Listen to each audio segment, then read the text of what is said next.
O Brasil, como a gente sabe, é um país com dimensões de continente. E para um país desse tamanho funcionar, ele precisa de um sistema circulatório gigantesco, que são as suas redes de transporte. Então hoje a gente vai viajar pelas 5 regiões do Brasil para entender como essas verdadeiras artérias de asfalto, trilhos e rios movimentam a nossa economia e, claro, quais são os desafios únicos de cada uma. Pois é, essa é a grande questão, o que define o desafio logístico monumental que é o Brasil.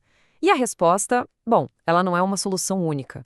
Na verdade, é uma teia super complexa de estradas, ferrovias e também hidrovias. A importância e o jeito que essa teia funciona muda assim drasticamente de uma região para outra. Bora começar a desvendar isso. A nossa viagem começa pelo norte, a maior e, sem dúvida, a região mais desafiadora do Brasil.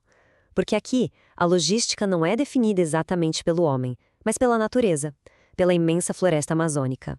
Olha, para a gente entender o transporte no norte, primeiro tem que sacar a escala e os paradoxos de lá. A região ocupa quase metade do Brasil, mas é um gigante com uma população bem espalhada. A economia também não é uniforme, ela se concentra em polos bem isolados. A mineração lá em Carajás, a indústria na Zona Franca de Manaus, e tudo isso tem que funcionar no coração da maior floresta tropical do mundo. E aqui a gente vê bem essa dualidade do transporte na região. De um lado, você tem rodovias que são essenciais, como a BR-364, que são verdadeiras linhas de vida para estados como Rondônia e Acre. Do outro, projetos gigantescos e muito focados, como a Estrada de Ferro Carajás, que funciona basicamente como um duto de minério para exportação. E o futuro, ao que tudo indica, aponta para mais trilhos, com projetos como a Ferrogrão, querendo ligar o agronegócio lá do centro-oeste aos portos do norte. Então, o ponto crucial aqui é um só: isolamento. A falta de estradas e as distâncias que são enormes fazem com que os custos de logística fiquem altíssimos. E isso acaba deixando muitas comunidades desconectadas, dependendo quase que 100% dos rios para tudo. Deixando a floresta para trás, a gente segue agora para o litoral e para o sertão do Nordeste. É uma região de uma diversidade cultural imensa, mas que compartilha um desafio em comum: vencer as longas distâncias para conseguir integrar toda a sua produção. O Nordeste é vasto, né? São 9 estados com uma economia que vai desde o turismo em praias paradisíacas, passando por um polo gigante de energia eólica, até o agronegócio forte no interior. O grande desafio logístico é justamente esse: como conectar de forma eficiente toda essa produção do interior com os portos super importantes que ficam no litoral. Olha só, as duas principais rodovias meio que contam a história da região. A BR-101, ela vai seguindo o litoral, ligando as capitais e os centros turísticos. Já a BR-116 corta o interior, sendo a principal ligação com o Sudeste. Só que a grande aposta para realmente transformar a economia local está nos trilhos, num projeto ferroviário. E a esperança em cima desse projeto nossa, é imensa. A Transnordestina é vista como a chave para destravar todo o potencial do agronegócio e da mineração do interior, sabe? Reduzindo custos e finalmente conectando o sertão aos mercados globais através dos portos da região. Agora, vamos mergulhar no coração agrícola do país, o Centro-Oeste. É a região que alimenta não só o Brasil, mas o mundo. Só que por não ter acesso ao mar, ela enfrenta uma batalha logística diária para conseguir escoar toda essa riqueza. O Centro-Oeste é, sem dúvida, o motor do agronegócio brasileiro. É de lá que saem volumes gigantescos de soja, milho, carne, mas toda essa produção precisa viajar milhares de quilômetros para chegar nos portos. E isso faz da logística o fator mais crítico para a competitividade da região.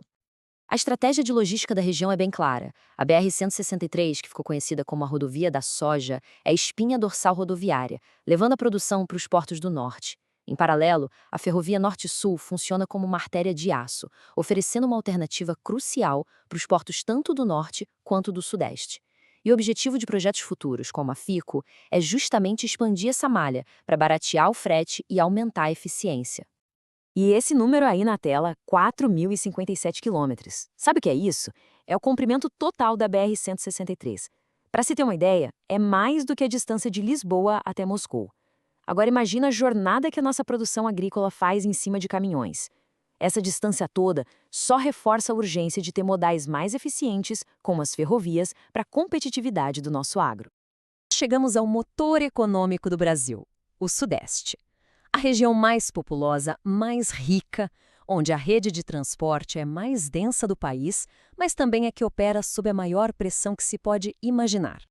Os números aqui falam por si só. O Sudeste concentra mais de 40% da população e responde por mais da metade do PIB do país. São Paulo, Rio de Janeiro e Minas Gerais formam o grande núcleo industrial, financeiro e de serviços do Brasil. E, claro, essa concentração massiva exige uma infraestrutura de transporte que seja extremamente robusta e eficiente. A rede do Sudeste, ela é formada por algumas das estradas mais famosas que a gente conhece no Brasil, né? A rodovia Presidente Dutra e a Fernão Dias são os corredores que ligam as maiores metrópoles.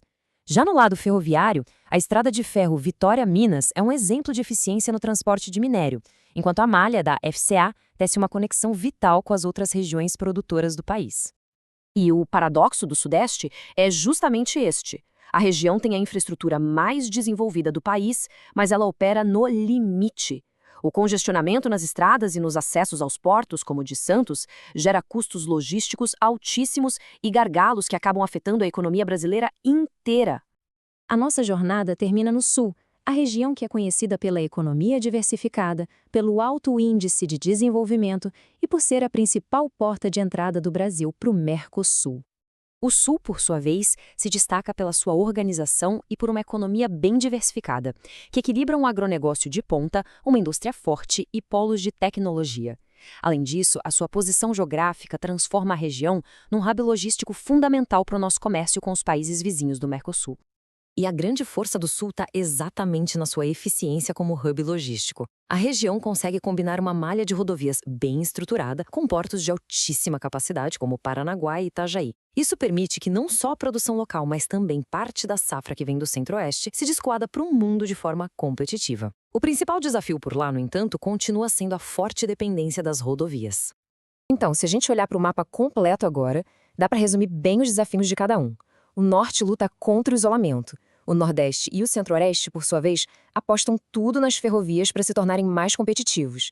O Sudeste precisa urgentemente gerenciar o congestionamento da sua rede sobrecarregada e o Sul busca modernização e uma integração total dos modais. O que a gente vê é um padrão claro de dependência das rodovias, mas, ao mesmo tempo, uma busca por alternativas. E tudo isso nos leva a uma pergunta fundamental, né? Nossa jornada pelas 5 regiões mostrou uma dependência histórica muito clara das rodovias, mas também revelou um movimento forte em direção ao futuro mais integrado, onde os trilhos podem ser a resposta para superar distâncias continentais, reduzir custos e impulsionar de vez a competitividade do Brasil. A forma como o país vai responder essa pergunta vai definir a nossa economia nas próximas décadas,